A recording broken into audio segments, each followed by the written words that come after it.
블라디미르 푸틴 러시아 대통령과 시진핑 중국 국가주석이 16일 중국 베이징에서 만났습니다.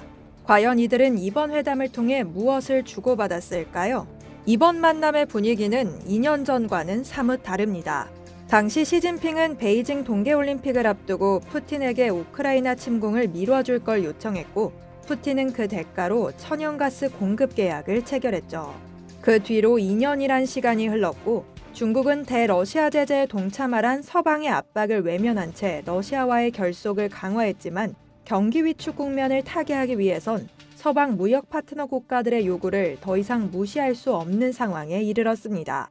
AFP 통신과 파이낸셜 타임즈, BBC 등 외신에 따르면 최근 5선 임기를 시작한 푸틴은 새 임기 후 첫 방문지를 중국으로 결정 16일 새벽 베이징에 도착했습니다. 시진핑은 이날 오전 소수가 참여하는 약식 정상회의인 소인수 회담을 통해 푸틴을 영접하고 정상회담을 개시했습니다.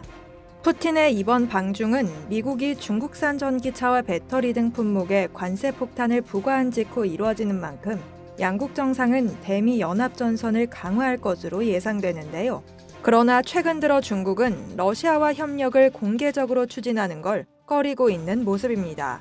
바이든 행정부가 지난해 12월 대러 제재에 동참하지 않고 있는 제3국의 금융기관에 대한 2차 제재를 부과한 게 한 가지 이유로 지목됩니다. 그 일환으로 미국은 최근 러시아와 협력하는 중국 홍콩 소재 은행 및 기업에 대한 새로운 제재 조치를 발표했는데, 이 은행들은 러시아가 기존 제재를 회피하는 데 도움이 되었던 것으로 알려졌습니다. 이와 관련 복수의 소식통은 AFP의 일부 중국은행이 러시아 고객사와의 거래를 중단하거나 거래를 축소하고 있다고 전했습니다. 실제 우리의 세관에 해당하는 중국 해관총서에 따르면 우크라이나 침공 이후 중국과 러시아 간 무역량이 급증하면서 지난해 규모가 2,400억 달러를 기록, 전년 동기 대비 26% 증가했습니다. 이 기간 중국은 자동차 산업 장비부터 스마트폰에 이르기까지 다양한 상품을 수출하고 수십억 달러 규모의 러시아산 에너지를 수입했습니다. 그러나 미국이 러시아를 지원하는 제3국의 금융기관을 제재하겠다고 공언한 이후 중국의 대러 수출은 3, 4월 들어 급감한 것으로 집계됐습니다. 3월 중국의 대러 수출이 전년 동기 대비 16%, 4월에는 13.5% 수축한 거죠.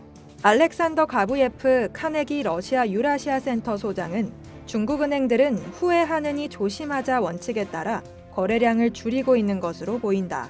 자금이 러시아 군산복합체와 연관됐는지 알아내는 건 중국 기업들과 은행에 상당한 문제를 제기하고 있다고 전했습니다. 자오퉁 칭화 카네기 국제정책센터 선임연구원도 중국이 중러 전략적 파트너십의 무한한 성격을 톤다운하고 있다고 분석했습니다. 자오퉁 연구원은 중국은 서방의 영향력을 약화시키려는 목표를 지지하지만 핵무기 사용 위협을 포함한 러시아의 일부 전술에는 동의하지 않는다. 중국은 러시아에 무조건적인 지원을 제공하는 것처럼 보이면 평판이 손상될 수 있음을 잘 알고 있다면서 중국은 세계 무대에서 자신의 정당성을 강화하기 위해 전략을 지속적으로 개선하고 있다고 말했습니다. BBC는 중러 정상회담에서 중대한 정책적 변화는 없을 것으로 보인다면서도 서방이 중러 동맹에 대한 압박을 강화하고 평화 중재자 역할을 맡겠다는 중국의 희망이 지금까지 실패로 돌아간 상황에서 시 주석은 국제적 왕따로 전락한 푸틴과 어깨를 나란히 하는 것에 대한 위험성을 계산하고 있을 것이라고 분석했습니다.